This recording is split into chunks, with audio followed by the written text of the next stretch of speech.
Jangan lupa like, komen, dan subscribe channel YouTube TVRI Bengkulu dan nyalakan lonceng notifikasinya.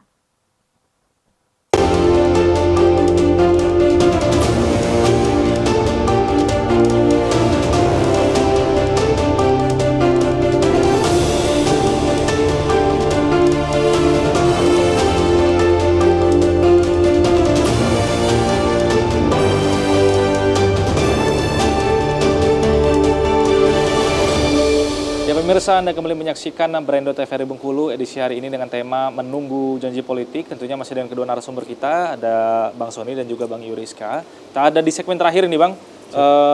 Perihal pembahasan di segmen sebelumnya tadi bahwa tidak ada instrumen hukumnya untuk menagih janji ini, tapi masyarakatlah yang akan menghukum para calon yang sudah berjanji ini. Seperti apa tanggapannya? Ya, memang kalau secara janji politik tidak bisa diponis secara hukum gitu kan, karena tidak ada pelanggaran kan. Tapi setidaknya bisa lewat jalur misalnya legislatif, DPR.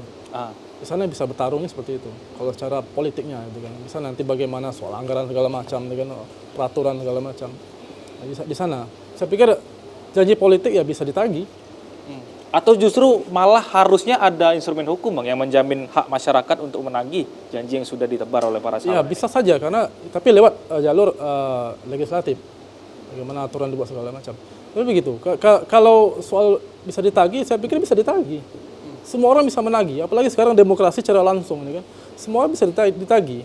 Persoalannya yang ditagih ini yang mau atau tidak ditagih. Dengar beda ya. Jawabannya apa tidak? Kalau udah jadi itu tidak dengar. Oke, berarti bukan ditagih atau tidak ditagihnya, Bang, tapi apa konsekuensi bagi para calon yang tidak menjalankan janji-janji yang sudah ditebar kepada masyarakat? Kalau bicara konsekuensi, misalnya hari ini ya, jujur saya katakan, ada beberapa kepala daerah hari ini dia berpotensi menjadi calon ke berikutnya. Nah, di sini kita melihat bagaimana program unggulan dia tuh kan. Ini kan bicara soal visi misi program unggulan. Udah berjalan atau belum? Tentu masyarakat akan menilai itu. Misalnya soal 1000 jalan mulus, atau soal gas 3 kg pembagian, stadion mini per kabupaten itu kan, per kecamatan apa itu kan.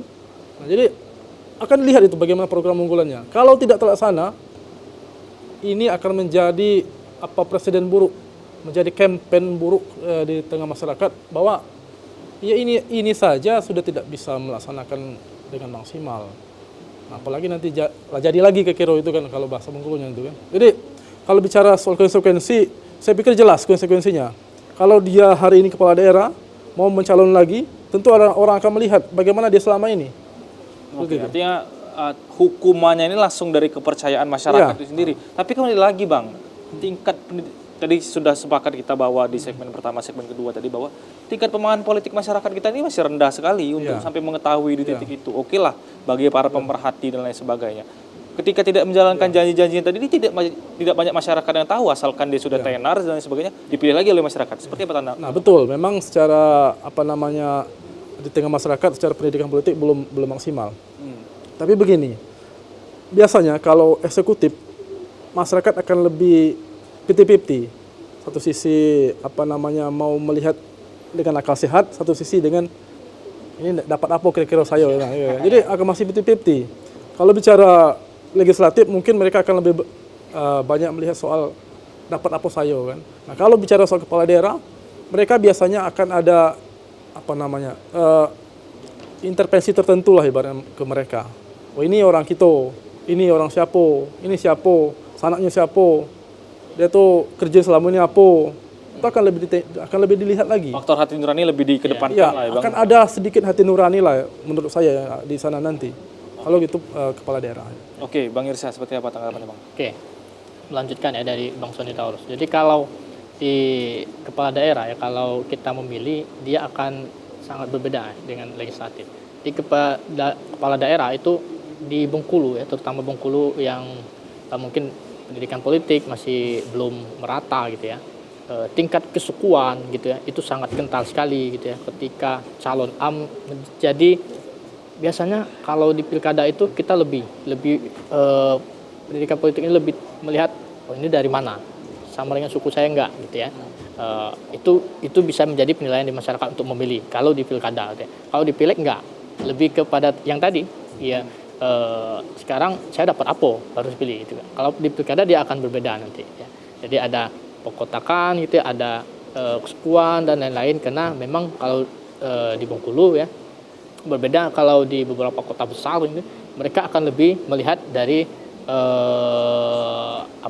kredibilitas orang itu, gitu. Kerjanya apa, sebelumnya track recordnya apa gitu.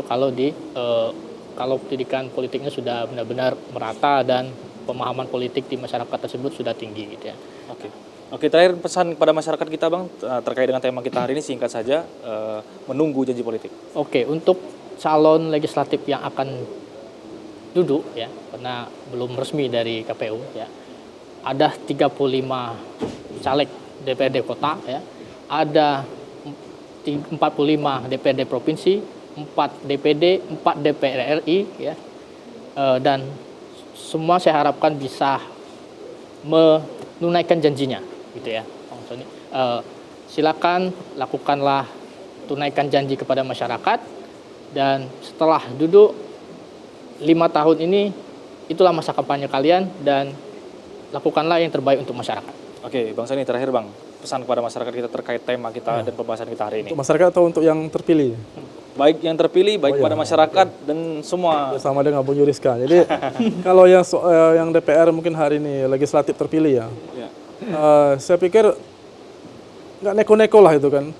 Tunaikan saja janji, tunaikan saja apa yang menjadi pekerjaan di legislatif. Ada tiga ya, ada pengawasan, ada anggaran, ada undang-undang, ya peraturan. Jadi fokus ke sana saja, jangan macam-macam. Jadi masyarakat akan menilai, masyarakat akan melihat dengan sendiri bagaimana kinerja, karena bicara legislatif, kita bicara soal pembangunan daerah, soal ekonomi masyarakat, soal bagaimana mensejahterakan masyarakat. Ini hal penting.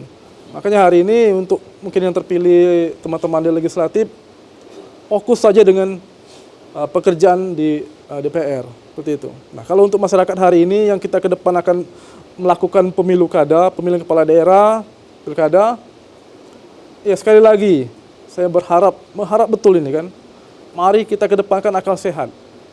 Bengkulu hari ini, kalau salah pilih orang, salah menempatkan amanah, maka akan menjadi hal buruk. Masyarakat akan menjadi korban.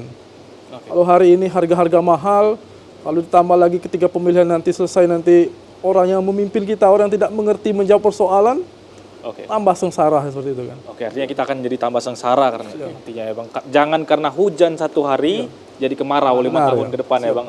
Tanpa terasa kita sudah hampir 1 jam berbincang-bincang Bang. Semoga ini dapat memberikan edukasi yang baik pada masyarakat semuanya. Dan akhirnya pemirsa, saya Poso Siregar mewakili seluruh kerabat kerja yang bertugas pamit undur diri. Terima kasih atas perhatian Anda. Wassalamualaikum warahmatullahi wabarakatuh dan sampai jumpa.